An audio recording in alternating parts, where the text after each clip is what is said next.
Washington's defensive line looks vastly different.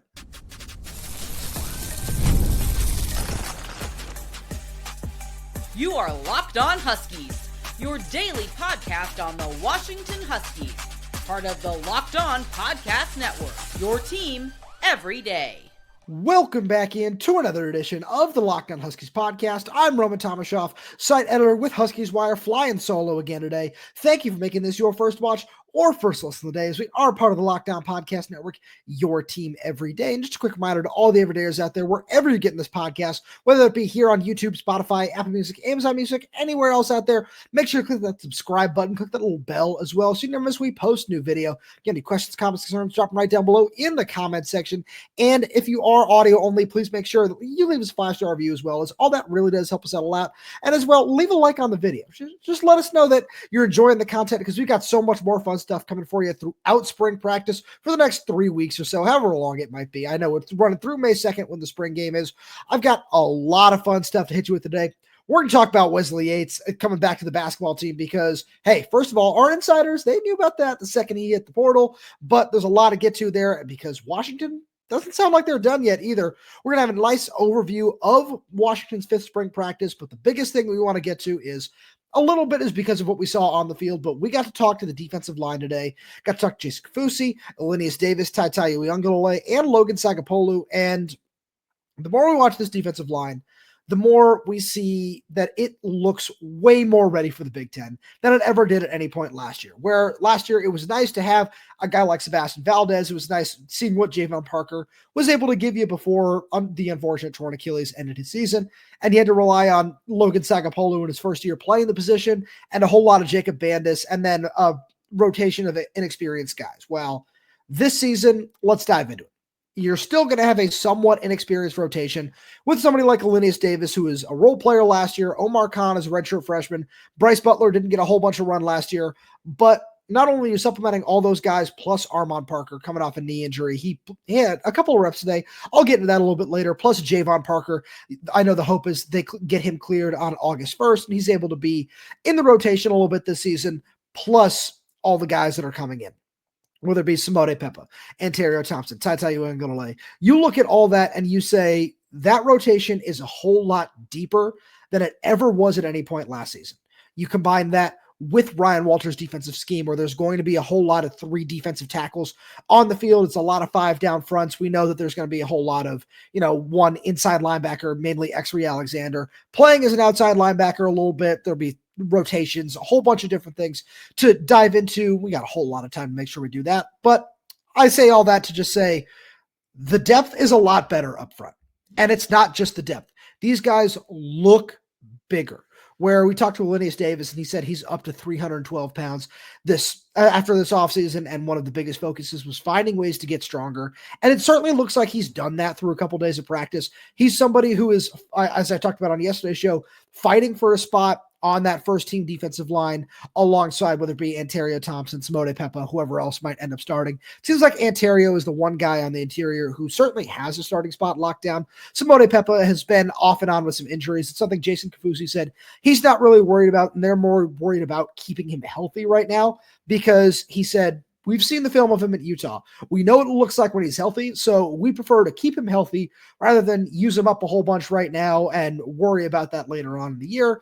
So we haven't necessarily seen him get a whole ton of reps really at all, let alone with the first team. So, but that's something where the job of a defensive lineman, especially somebody like that playing nose tackle, isn't necessarily going to be super different. And of course, you want to make sure he's got the verbiage down, got all that sort of just stuff locked away in his brain. But at the same point in time, he can't do that if he's not healthy, right? So keeping him healthy has been priority number 1. That seems like the right move for this coaching staff.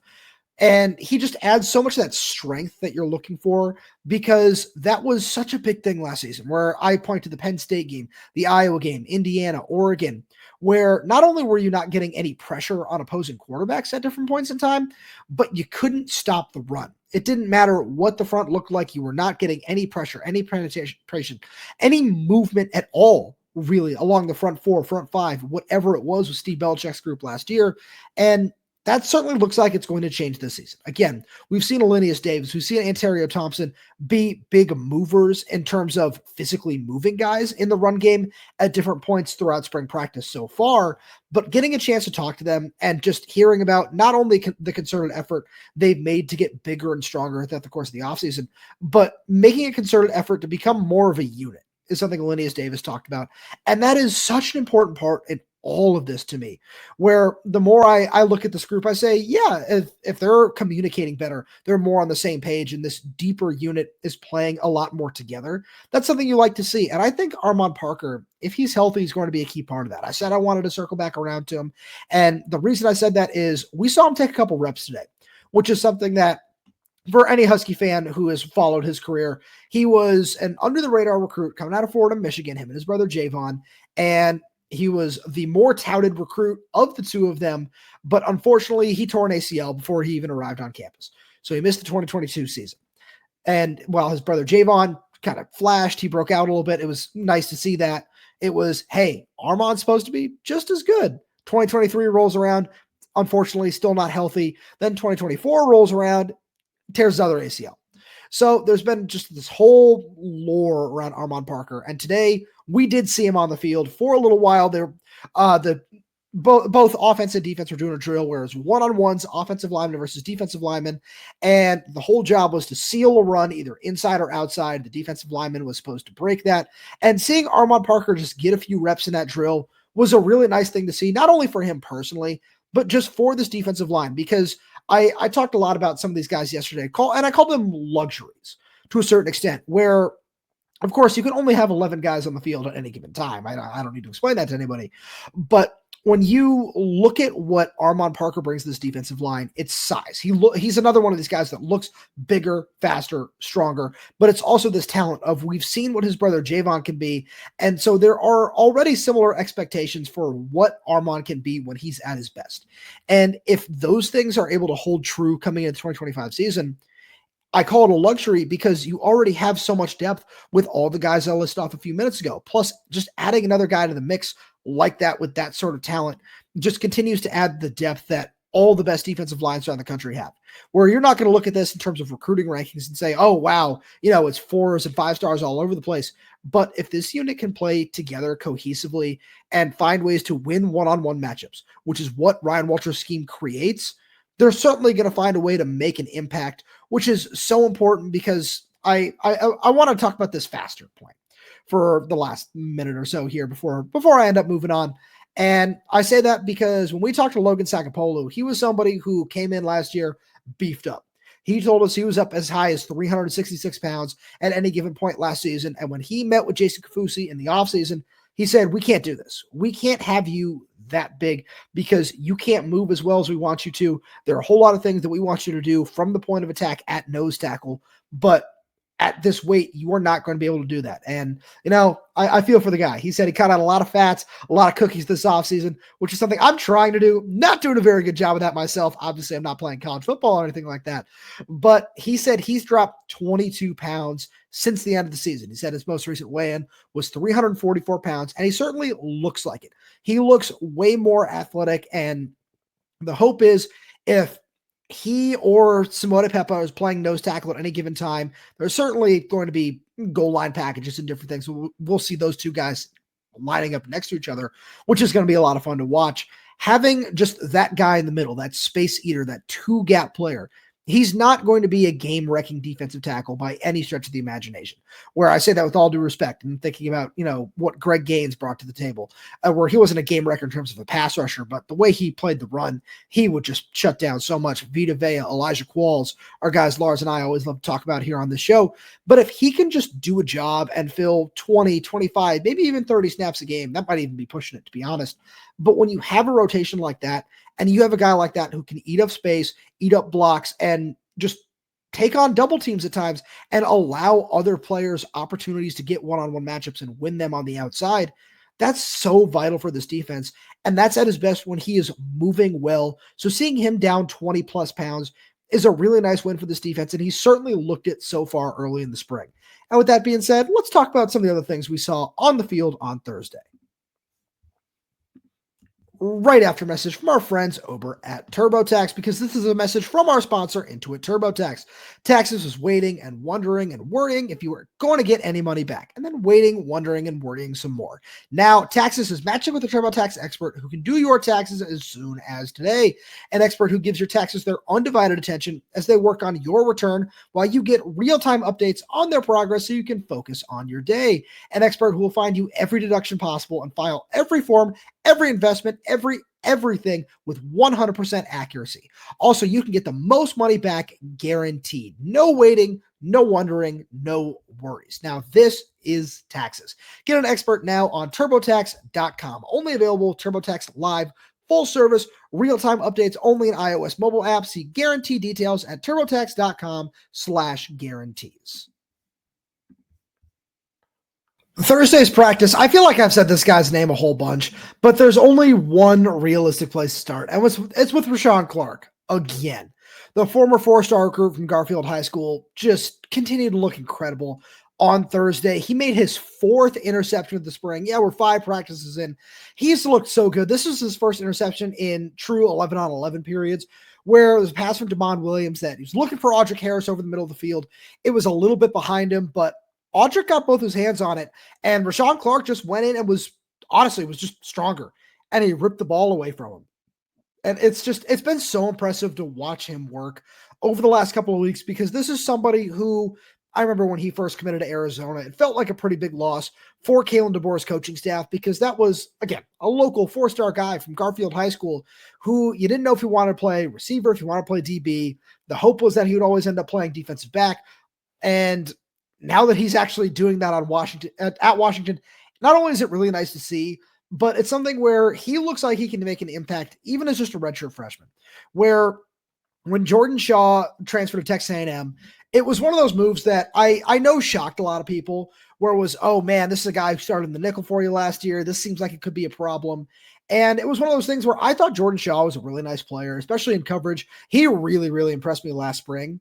But I look at the way Rashawn Clark plays, not just in coverage, but the way he comes downhill and hits and run support. And I truly think that he could end up being an upgrade from Jordan Shaw this coming season, where the more I watch him, it looks like he's not only battling with Dyson McCutcheon for that nickel spot, but with Leroy Bryant as well. Both those other guys missed practice today. Leroy was off to the side, catching some balls on the jugs machine, with Tacario Davis, who also was limited, didn't participate much during any team things or anything like that. It doesn't seem like it's anything to be concerned about with either of those guys, because they were both suited up.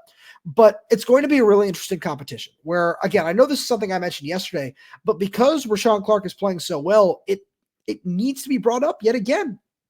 And it's something where when I watch Rashawn Clark, he looks like such a versatile piece for this defense, where Ryan Walters likes to rotate coverages, do different things like that. I'm sure he's going to ask him to play a lot of man coverage just so he can have as much possible on the front end. There's a lot that goes into this scheme where I'm curious to see how it's going to play out. Or right now, these early days of spring, these cornerbacks are just being asked to play a lot of man coverage. And that's completely fine. It helps everybody just get the install down, just kind of get their feet under them. Especially, again, we're 5 practices into the spring. Only 3 of them have been in pads so far. So there's still a lot of learning that's going on. But for somebody like Rashawn Clark, it's been so impressive to watch him grow. And if this is just kind of where the floor is right now, as a redshirt freshman, 5 practices in, I'm very curious to see where he's going to be even by the end of the spring. So that's one guy who I need to just continue emphasizing, keep a very close eye on him.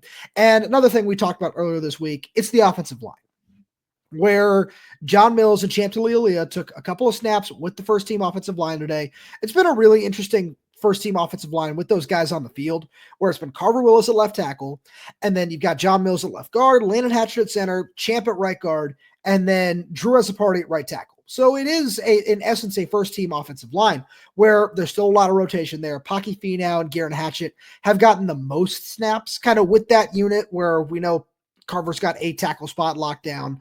Drew is fighting for a tackle spot, as is Maximus McCree. So whatever that ends up looking like, and we know who the center is. We know the center is Landon Hatchett. So the guard spots are really what are truly up for grabs. And seeing these true freshmen in the mix, where I know there are a lot of people who, were around for the Don James era. I was not. I was just not alive in that period of time. And, people will talk about Don James said freshmen can start as seniors.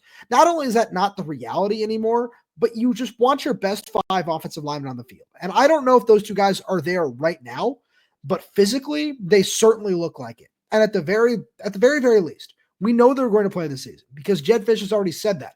If both those guys burn their red shirts, you should not be surprised because that is already where this coaching staff is pointing, saying, yeah, we really like those guys. We want to find a way to get them on the field.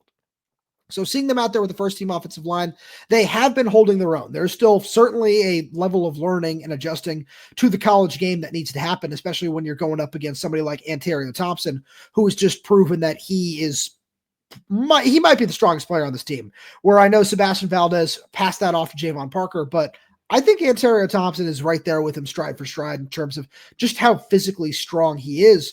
And seeing these true freshmen have to battle with that has been very impressive. So there's a lot to keep an eye on in terms of just what this offensive line is going to look like.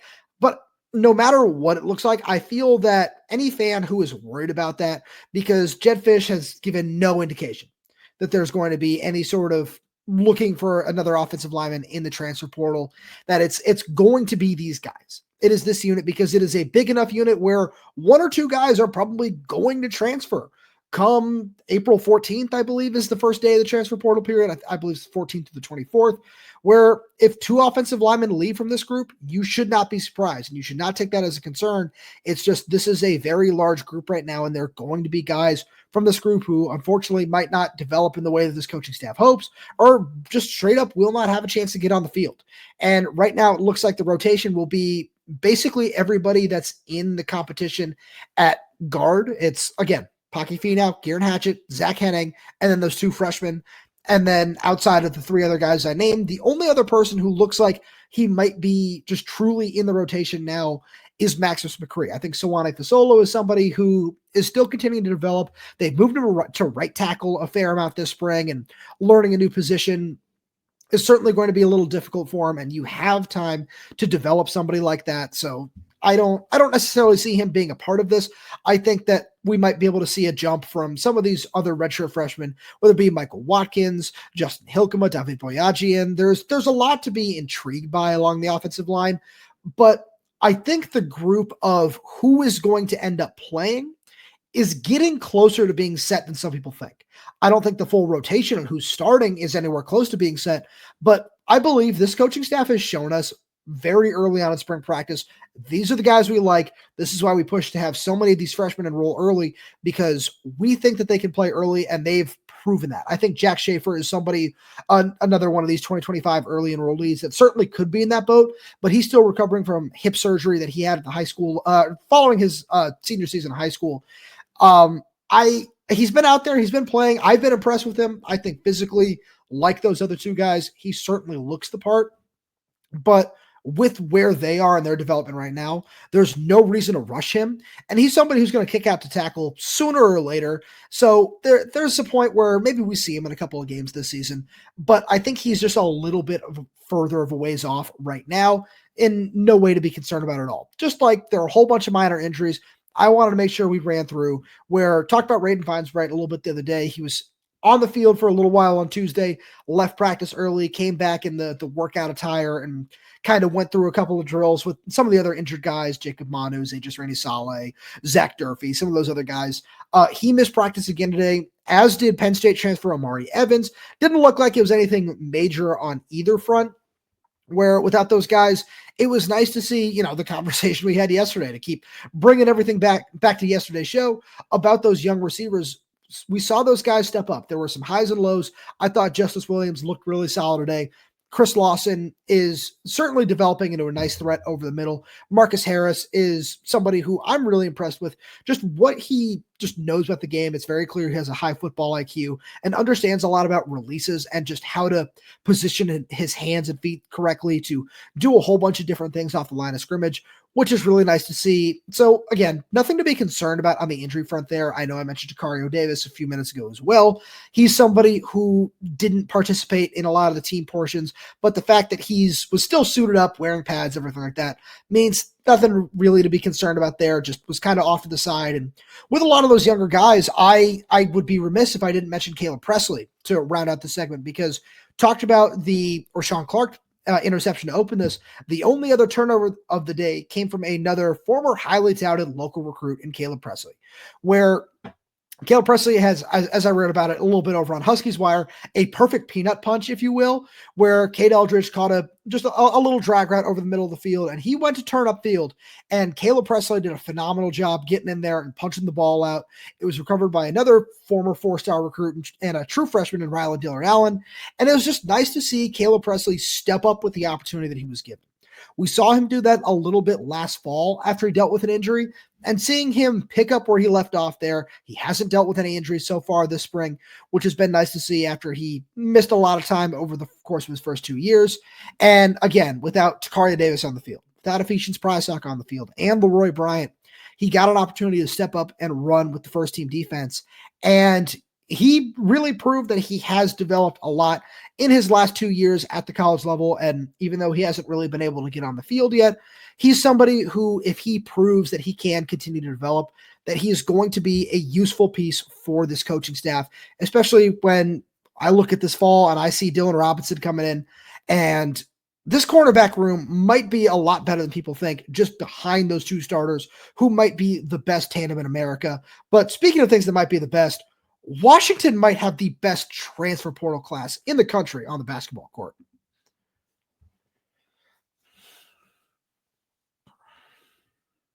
Whew. Danny Sprinkle has just been absolutely blazing hot in the transfer portal, where he's up to 4 commits now after getting Wesley Yates back from USC on Thursday, whatever day it is as I'm recording this. This has just been such a whirlwind, where I've been so extremely impressed by the way he's been able to recruit. And as Lars and I've talked about, the NIL helps a lot, where that has certainly played a role in all of these guys. But at a certain point, it's Danny selling this too, because early on it was, hey, there are questions about, this program hasn't done much recently. There's been 2-3 tournament appearances in the last 15 seasons. Like, no matter what the NIL looks like, some guys want to make sure they go play for a winner. But something Lars and I have talked about with him as well. Get it. And let's actually, no, we're going to put that on the back burner for a sec, because we need to talk about Wesley Yates, where that's the most important thing here. Unfortunately, didn't play after committing to Washington out of high school, comes here for his true freshman season, gets hurt, has to miss the season. And then when Mike Hopkins and Quincy Pondexter, that staff, get fired, he follows Quincy and Will Conroy down to USC. Now, after a year there, Quincy's out and Wesley's back here at Washington. Feels like those two things are going to end up going hand in hand, so keep an eye out for that as well. But he goes down there and he thrives. 14 points per game, shoots over 43, close to 44% from behind the 3-point line. So there's so much that plays into this, where we got a question from a couple of our insiders like, hey, does this, push Zoom to the bench, or do you start Wesley at the 3? First of all, I'm just going to put this out there. Our insiders know. So if you want to go learn a little bit more about what I'm talking about right now, I'll just say they're still not done yet. Not only are there 2 spots still available at the very least, but there are some very interesting names, and you want to hear more about those rumors, go check out our insider program. It's down in the description below. You get a free 2-week trial. After that, it's $4.99 a month. It's been a lot of fun to make sure I build a relationship, Lars as well, with a lot of people that are over there, and just share a little bit of the info that we can't necessarily share here on the podcast every day.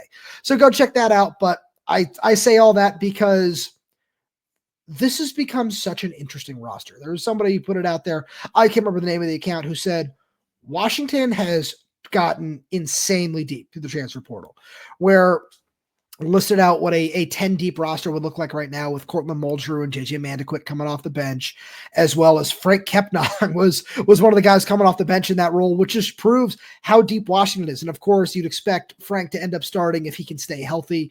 That would be a really big part of this, but it's so impressive when you add Wesley Yates to this mix. because now you have another shooter. He also averaged 1.2 steals per game this past season. So you know he can hang at the defensive end. He's a top 25 player in the transfer portal, according to 247 Sports. And even beyond all that, getting this guy back, getting an experienced Big Ten player, because, say what you will about Kumari Peterson and Jacob Ognisevich, both of whom I think are going to be really, really good players. You need guys with Big Ten experience, which is something that Danny Sprinkle talked about. And getting Wesley Yates in the boat for that is so big. Where I look at the starting lineup right now, and I was talking with our good buddy Dan Rayleigh over at Sports Illustrated about that at practice today, and he was telling me about his way too early starting five. And I look at it now, and it's tough. Where if I were to make one right now, it would be Kumari Peterson at the 1, Zoom Diallo at the 2, Wesley Yates at the 3, Jacob Ognisevich at the 4, and Frank Kepnang at the 5. Where I look at that and I say, that's a really solid roster. But then you get to the bench as well, and you look at Lathan Somerville coming off the bench, Nico Bandalo, JJ Mandequick, Courtland Muldrew, the 2 incoming 4-star guys as well. You got Heinz Steinbach coming off the bench, who this coaching staff is very, very high on. That's already really nice. And then you also add in Matty Traore, the number 2 junior college player in the country, who is an experience. He's got a little bit of Big Ten experience as well, played a little bit at Maryland, so you like that. This depth is really coming to fruition. Now, this is something we got a little guff from a few people in the comments, which, hey, rightfully so. Lars and I were very high on this last team. We thought, hey, we like what Danny Sprinkle is going to be able to do. We think he's a really great coach, and I certainly hold true to that. But that team did not come together the way that Danny hoped it would. And he certainly had more than a few words to say about that. We've talked about here on this show, where he said, yeah, there were a lot of guys on this roster that basketball just wasn't the main thing. And for one reason or another, that just fell apart the way that it did. We don't need to go down that road. He didn't call anybody out, so we're not doing that here on this show either. But that's something where you look at this roster right now, and the ceiling is growing with each day. And it's not just each day, it's each new player that's coming in, because I just talked about that incoming class, right? Where Nico Bandalo is the headliner, the McDonald's All-American. You get 3 top 100 players when you think about JJ Mandequick and Courtland Muldrew. I talked about Matty Traore. All of that is fantastic. But then you add that with whatever else might be coming down the pipeline. There is really some promising players in there.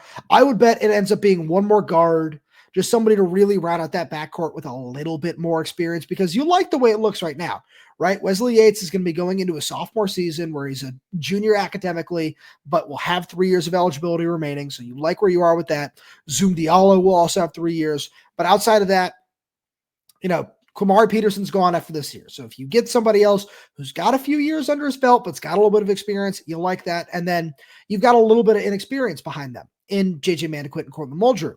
So getting just one more guy with probably 2 years of eligibility remaining would be really helpful. And then you want to make sure you get some kind of wing, whether it be, a 3-and-D sort of guy, just somebody who can give you a little bit more at the defensive end that you saw from a couple of different guys last year, while also just being another scoring threat where obviously, we've talked a lot about it on this show. You heard about it wherever you read about UW basketball is, hey, we really hope Dominic Diamande is going to be that guy.